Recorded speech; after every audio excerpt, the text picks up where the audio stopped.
Imaginez un homme simple, un humble pêcheur, qui est devenu l'une des figures les plus influentes de l'histoire de l'humanité. La vie de l'apôtre Pierre est un incroyable voyage de transformation, marqué par des moments de foi inébranlables, des chutes dramatiques et une profonde rédemption. Dans cette vidéo, vous découvrirez comment Pierre, à travers des miracles extraordinaires, des sermons courageux et un leadership inspirant, a contribué à façonner les fondements de l'Église chrétienne. Restez avec nous jusqu'à la fin et découvrez comment le chemin de Pierre peut affecter votre vie. Avant de devenir une figure centrale dans le christianisme, Pierre était un simple pêcheur nommé Simon. Il vivait dans la ville de Capharnaüm, située sur les rives de la mer de Galilée. Capharnaüm était un village prospère de pêcheurs et de commerçants, un point crucial pour la subsistance de la région. La vie de Simon était marquée par le rythme des eaux et par l'effort incessant de lancer et de ramasser les filets de pêche. Le métier de pêcheur, bien que difficile et imprévisible, était la base économique de sa famille et de la communauté. Simon travaillait aux côtés de son frère André, lui aussi pêcheur.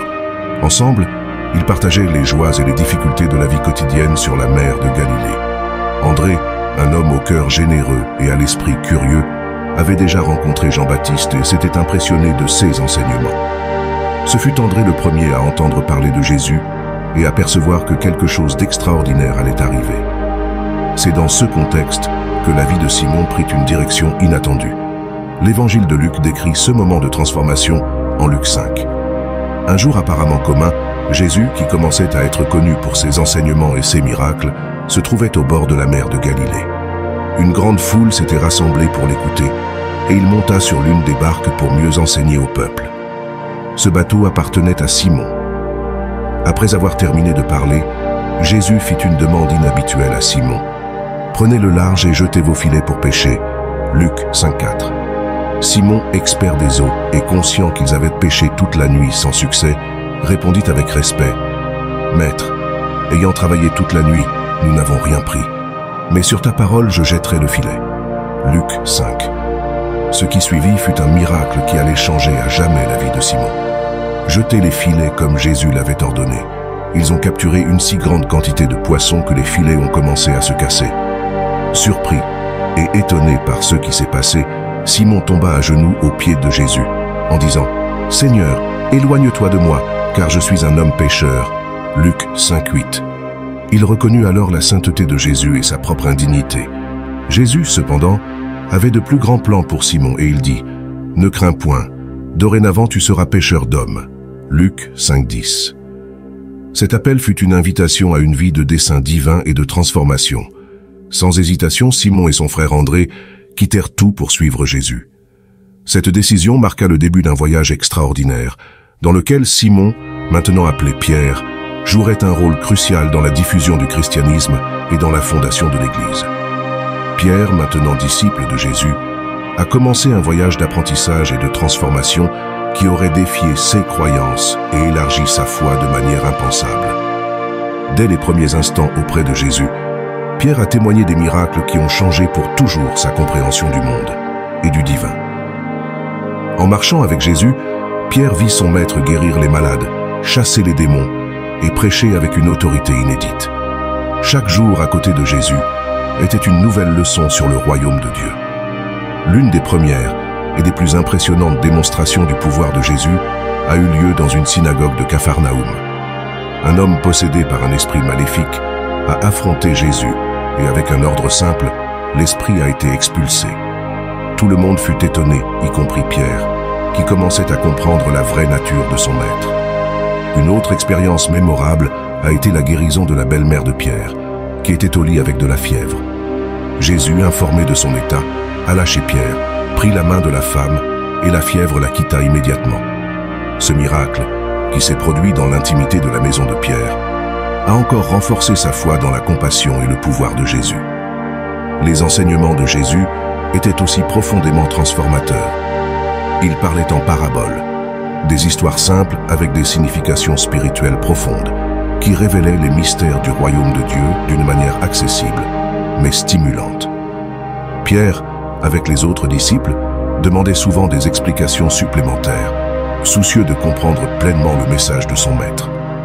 La coexistence quotidienne avec Jésus, en écoutant ses paroles de sagesse et en témoignant de ses actes d'amour, modelait Pierre comme un leader en formation, préparé pour la mission qui l'attendait. Parmi les nombreux miracles et enseignements, l'un des événements les plus significatifs pour Pierre fut la transfiguration de Jésus. Cet épisode, raconté dans Matthieu 17, eut lieu lorsque Jésus emmena Pierre, Jacques et Jean sur une haute montagne. Là, devant les yeux stupéfaits des disciples, Jésus fut transfiguré. Son visage brilla comme le soleil et ses vêtements devinrent blancs comme la lumière. À côté de Jésus apparurent Moïse et Élie, figures centrales de la foi juive, conversant avec lui. Pierre, pris dans un mélange de peur et d'extase, suggéra de construire 3 tentes. Une pour Jésus, une pour Moïse et une pour Élie. Cependant, tandis qu'il parlait encore, un nuage lumineux les couvrit et de la nuée vint une voix. « Ceci est mon Fils bien-aimé, en qui j'ai pris plaisir. Écoutez-le. » Matthieu 17, 5.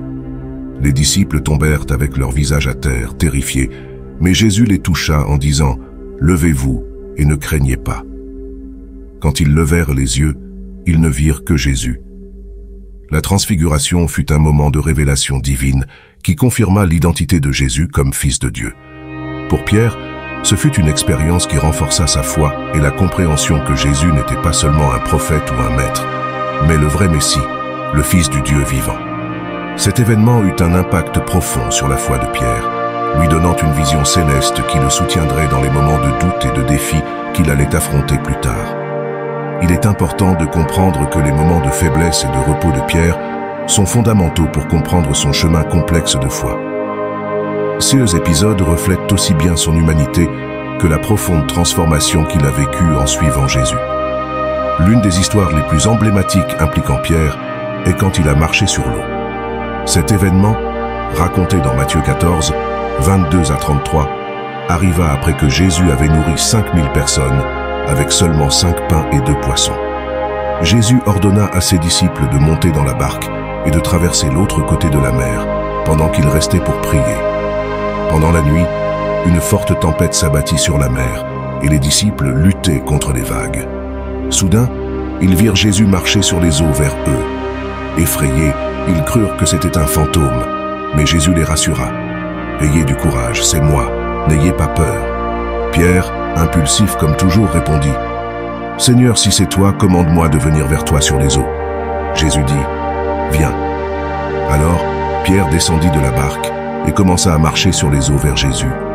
Cependant, sentant la force du vent, il eut peur et commença à couler, criant « Seigneur, sauve-moi » Jésus étendit aussitôt la main et l'attrapa en disant « Homme de peu de foi, pourquoi as-tu douté ?» De retour dans la barque, le vent cessa et les disciples adorèrent Jésus en disant « Vraiment, tu es le Fils de Dieu. » Cet épisode est plein de symbolisme et de messages spirituels. La marche de Pierre sur les eaux représente un acte de foi extraordinaire, une confiance totale en Jésus. Cependant, son doute suivant en regardant le vent et les vagues révèle la fragilité humaine et la lutte constante entre foi et peur. La main tendue de Jésus symbolise le secours divin toujours disponible, même lorsque notre foi vacille. L'expérience renforce la nécessité de garder les yeux fixés sur le Christ, en particulier au milieu des tempêtes de la vie. Un autre moment crucial dans la vie de Pierre est sa négation de Jésus. Un épisode sombre et douloureux, raconté dans Luc 22, 54 à 62. La nuit où Jésus fut trahi et arrêté, Pierre le suivit de loin jusqu'à la maison du grand prêtre. Pendant que Jésus était interrogé, Pierre se mêla à la foule dans la cour. 3 fois, il a été accusé d'être un des disciples de Jésus, et 3 fois il a nié, disant ne pas connaître Jésus. Après la 3e négation, le coq chanta, et Pierre se souvint des paroles de Jésus. « Avant que le coq ne chante aujourd'hui, tu me renieras 3 fois. » Pierre sortit et pleura amèrement. Ce moment de négation est un profond contraste avec le courage que Pierre avait montré auparavant. C'est un puissant rappel de la faiblesse humaine et de la peur qui peut dominer même les disciples les plus dévoués du Christ. La culpabilité et le remords que Pierre éprouva furent accablants. Ses larmes amères révélèrent le conflit interne entre son amour pour Jésus et son échec à être loyal au moment le plus critique. Malgré cet échec, l'histoire de Pierre ne se termine pas par la négation. Le rétablissement de Pierre, qui a lieu plus tard, montre la grâce et le pardon de Jésus. Cet événement prépara Pierre à devenir l'une des pierres fondamentales de l'Église, renforçant sa foi et sa détermination. L'expérience de Pierre de marcher sur les eaux puis de couler, suivie par la négation de Jésus, renferme le voyage de nombreux croyants. Une montagne russe de foi et de doute, de courage et de peur, qui est rachetée par l'amour inconditionnel et la miséricorde du Christ. La rédemption et la mission apostolique de Pierre sont des moments décisifs qui illustrent la profonde transformation et le dessein divin dans la vie de l'apôtre. Après son amère négation de Jésus, le rétablissement de Pierre fut un acte d'amour et de pardon qui le prépara à guider l'Église naissante. Après la résurrection de Jésus, Pierre affronta une rencontre qui changea sa vie pour toujours. Raconté dans Jean 21, 15 à 19, Jésus apparut à ses disciples sur la rive de la mer de Galilée, où, après une pêche miraculeuse semblable à celle qu'il avait appelée initialement, il partagea un repas avec eux. Après le petit déjeuner, Jésus s'adressa à Pierre et lui demanda « Simon, fils de Jean, m'aimes-tu plus que cela ?» Pierre répondit « Oui, Seigneur, tu sais que je t'aime. » Jésus lui dit « Paie mes agneaux. » Ce dialogue se répéta 3 fois, chaque fois avec Jésus qui demandait de l'amour de Pierre et Pierre, qui affirmait sa dévotion. La 3e fois, Pierre se sentit attristé par l'insistance de Jésus, mais il répondit avec sincérité « Seigneur, tu sais toutes les choses, tu sais que je t'aime. » Jésus conclut « Paie mes brebis. » Ce moment fut plus qu'une simple réaffirmation de l'amour de Pierre pour Jésus. Ce fut un processus de restauration et de réhabilitation spirituelle. Le chemin de Pierre, de son rétablissement à son leadership le jour de la Pentecôte, illustre le pouvoir du pardon et de la grâce divine. Son histoire inspire les chrétiens à reconnaître que, malgré les échecs, il est possible d'être racheté et utilisé puissamment par Dieu pour atteindre son but. La vie de Pierre, transformée par la rédemption et renforcée par l'Esprit Saint, continue à être une source d'encouragement et un modèle de foi pour l'Église. Au cours des siècles, le leadership de Pierre dans l'Église primitive a été caractérisé par de puissants miracles, des prédications courageuses et une persévérance inébranlable face à la persécution. Il est devenu un leader charismatique et intrépide, dont la foi et l'action ont aidé à établir l'Église chrétienne et à étendre son influence. Avant de continuer, si vous aimez le contenu, je vous demande de vous abonner à la chaîne et de cliquer sur le bouton « J'aime » pour ne pas manquer le prochain contenu. Et maintenant, revenons à la vidéo. L'un des premiers et des plus remarquables miracles réalisés par Pierre après le jour de Pentecôte est raconté dans Acte 3. Pierre et Jean montaient au temple pour prier quand ils rencontrèrent un homme infirme dès sa naissance qui était amené chaque jour à la porte du temple, appelé Béla, pour demander l'aumône. Quand l'homme vit Pierre et Jean, il leur demanda de l'argent. Pierre, en le fixant dans les yeux, a dit « Regarde-nous ». L'homme s'attendait à recevoir quelque chose, mais Pierre dit « Je n'ai ni argent ni or, mais ce que je t'ai donné, au nom de Jésus-Christ, le Nazaréen, lève-toi et marche. » Pierre le prit par la main droite et le souleva. Immédiatement, les pieds et les chevilles de l'homme se fortifièrent. Il se leva et commença à marcher. Il entra dans le temple avec eux, marchant, sautant et louant Dieu. Tout le peuple le vit marcher et louer Dieu, et ils restèrent remplis d'étonnement et d'émerveillement pour ce qui était arrivé. Ce miracle a non seulement restauré physiquement l'homme, mais a également eu un impact spirituel profond sur la communauté. La foule, émerveillée par ce qui s'était passé, se rassembla autour de Pierre et de Jean, et Pierre saisit l'occasion de prêcher sur Jésus, expliquant que le pouvoir de guérison venait par la foi au nom de Jésus-Christ, que Dieu avait ressuscité d'entre les morts. Pierre continua à accomplir d'autres miracles et à prêcher avec audace. Dans Acte 5, nous lisons la réputation croissante de Pierre comme instrument du pouvoir de Dieu, au point que les gens mettaient les malades dans la rue afin qu'au moins l'ombre de Pierre puisse tomber sur certains d'entre eux et les guérir. Des multitudes de personnes des villes voisines venaient même à Jérusalem, portant leurs malades et tourmentés par des esprits impurs, et tous étaient guéris. La prédication puissante et les miracles réalisés par Pierre et les apôtres ont apporté non seulement l'admiration, mais aussi la persécution. Les autorités religieuses, se sentant menacées par la popularité et l'influence croissante des apôtres, commencèrent à réprimer la nouvelle foi. Dans Acte 12, nous lisons l'une des expériences les plus dramatiques de persécution affrontées par Pierre. Le roi Hérode Agrippa commença à emprisonner des membres de l'Église pour les maltraiter. Il fit tuer Jacques, frère de Jean, et voyant que cela plaisait aux Juifs, il emprisonna aussi Pierre pendant la fête des pains sans levain. Pierre fut placé sous étroite surveillance avec 4 équipes de 4 soldats chacune. Mais l'Église priait avec ferveur pour lui. La nuit avant son procès, alors que Pierre dormait entre 2 soldats, enchaîné par 2 chaînes et avec les gardes à la porte, un ange du Seigneur apparut. Une lumière brilla dans la cellule et l'ange toucha le côté de Pierre, le réveillant. « Lève-toi vite, dit l'ange, et les chaînes tombèrent des poignets de Pierre. L'ange lui ordonna de s'habiller et de le suivre. Ils sortirent par la porte de fer qui menait à la ville, qui s'ouvrit d'eux-mêmes. Après avoir marché dans une rue, l'ange le quitta, et Pierre, se rendant compte que ce n'était pas un rêve, déclara « Maintenant, je sais avec certitude que le Seigneur a envoyé son ange et m'a délivré des mains d'Hérode et de tout ce que le peuple juif attendait. » Pierre alla à la maison de Marie, mère de Jean-Marc, où beaucoup étaient réunis en prière. Quand une servante appelée Rhode reconnut la voix de Pierre, elle courut à l'intérieur, le laissant dehors, et annonça que Pierre était à la porte. Au début, ils ne la crurent pas, mais quand ils ouvrirent la porte, ils furent étonnés de le voir. Pierre expliqua comment le Seigneur l'avait libéré de la prison et demanda qu'ils en informent Jacques et les autres frères. Puis il est parti ailleurs, malgré les persécutions. L'Église a continué à croître, avec le pouvoir de Dieu manifesté à travers Pierre et les autres apôtres. Leurs prédications audacieuses attiraient de plus en plus de personnes à la fois. Chaque miracle, sermon et acte de courage contribuait au renforcement et à l'expansion de l'Église, démontrant que, même dans l'adversité, l'œuvre de Dieu prospérait. Les dernières années de Pierre furent caractérisées par des voyages missionnaires, par l'écriture d'épîtres et, enfin, par son martyre, laissant un héritage durable dans l'histoire du christianisme. Pierre, l'un des leaders les plus importants de l'Église primitive, a consacré ces dernières années à diffuser le message du Christ et à renforcer les communautés chrétiennes. Après les événements relatés dans les Actes des Apôtres, les traditions et les écrits historiques indiquent que Pierre a continué ses voyages missionnaires, portant l'Évangile dans différentes régions.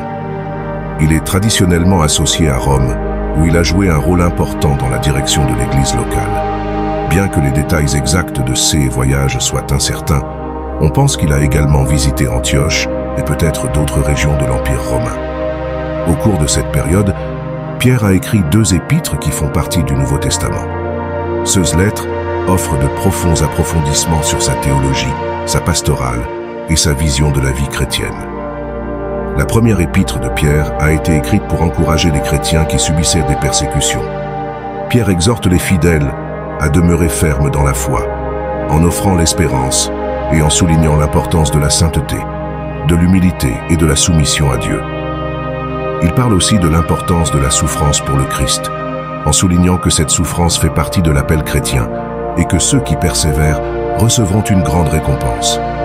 La deuxième épître, d'autre part, se concentre sur l'avertissement contre les faux maîtres et la réaffirmation de la véracité de l'Évangile. Pierre exhorte les chrétiens à grandir dans la grâce et dans la connaissance de Jésus-Christ, en soulignant l'importance d'une vie moralement droite et de la vigilance spirituelle. Il réaffirme également la certitude de la seconde venue du Christ, encourageant les croyants à vivre dans l'attente et la préparation à ce grand événement. Le martyre de Pierre est l'un des épisodes les plus emblématiques de sa vie. Selon la tradition, Pierre a été martyrisé à Rome pendant le règne de l'empereur Néron. Néron, connu pour sa cruauté, a commencé une persécution sévère contre les chrétiens après le grand incendie de Rome en 64 après le Christ, les accusant d'avoir incendié la ville. Pierre a été arrêté et condamné à mort. Il a été crucifié, mais, selon la tradition, il a demandé à être crucifié à l'envers, se sentant indigne de mourir de la même manière que son maître Jésus-Christ. Cet acte final d'humilité et de dévotion reflétait la transformation complète dont il avait fait l'expérience au cours de sa vie en tant que disciple de Jésus. La vie et la mort de Pierre eurent un impact profond et durable dans l'histoire du christianisme. Son leadership courageux, ses enseignements et sa disposition à souffrir et à mourir pour la foi ont inspiré des générations de chrétiens. Pierre, qui a commencé son chemin comme un simple pécheur, est devenu un rocher sur lequel l'Église a été construite, laissant un héritage de foi, d'espérance et d'amour qui continue d'influencer l'Église jusqu'à nos jours. La commémoration de la journée de Saint-Pierre, connue aussi comme la fête de Saint-Pierre, est une célébration chrétienne qui honore Saint-Pierre, l'un des apôtres les plus importants de Jésus et le premier évêque de Rome. Célébrée annuellement le 29 juin, cette date est un grand jour signification religieuse et culturelle dans de nombreuses parties du monde. La fête de Saint-Pierre est traditionnellement célébrée avec la fête de Saint-Paul. Cette date a été choisie parce que, selon la tradition, c'est le jour où Saint-Pierre et Saint-Paul furent martyrisés à Rome. La combinaison des deux fêtes souligne l'importance de ces deux apôtres dans la fondation de l'Église chrétienne à Rome. La célébration de la journée de Saint-Pierre est particulièrement grandiose dans la basilique Saint-Pierre, l'une des églises les plus importantes du christianisme. Une messe solennelle est célébrée par le pape. La basilique, construite à l'endroit où l'on croit que Pierre a été enterré, est décorée de manière spéciale pour l'occasion, et la messe attire des fidèles du monde entier. Pendant la cérémonie, le pape bénit également les palliums, des insignes de laine blanche qui sont remis aux nouveaux archevêques métropolitains, symbolisant leur autorité et leur connexion avec le pape. En plus des cérémonies religieuses, de nombreuses régions ont leur propre tradition culturelle pour célébrer Saint-Pierre. Dans diverses parties de l'Europe, comme l'Espagne et le Portugal, ainsi qu'en Amérique latine, les célébrations comprennent des processions, des fêtes communautaires, de la musique et des danses traditionnelles. Par exemple, dans certaines régions d'Espagne comme la Galice, les pêcheurs décorent leurs bateaux et participent à des processions maritimes en l'honneur de leur saint patron, demandant protection et bonne prise. Au Brésil, Saint-Pierre est largement vénéré, en particulier dans les communautés de pêcheurs et rurales. Dans les villes côtières, il est courant de réaliser des processions maritimes où les bateaux sont décorés et amenés à la mer dans une démonstration de foi et de dévotion. Dans les zones rurales, les fêtes junines qui célèbrent divers saints populaires comprennent des activités en l'honneur de Saint-Pierre, avec des feux de joie, des danses de quadrilles, des repas typiques et des événements religieux. Connaître l'histoire de Pierre nous offre d'innombrables leçons d'échecs et de redécouverte, de courage et de peur, de leadership et de service. Indépendamment de notre religion ou de notre croyance personnelle, la vie de Pierre nous invite à réfléchir sur nos chemins, à valoriser le pouvoir du pardon et à reconnaître l'importance de vivre avec but et intégrité. Son histoire est un héritage de foi, d'espérance et d'amour qui continue à inspirer et à enseigner les générations, en montrant que la vraie grandeur réside dans le voyage de transformation et dans la capacité de toucher positivement la vie des autres. Si cela vous a plu, je vous demande de partager cette vidéo avec vos amis et votre famille, afin que plus de gens puissent connaître l'histoire et les valeurs du Christ, qu'ensemble nous puissions diffuser la lumière de l'Évangile et faire la différence dans notre monde. Merci d'avoir regardé, d'avoir embrassé, et que Dieu vous bénisse.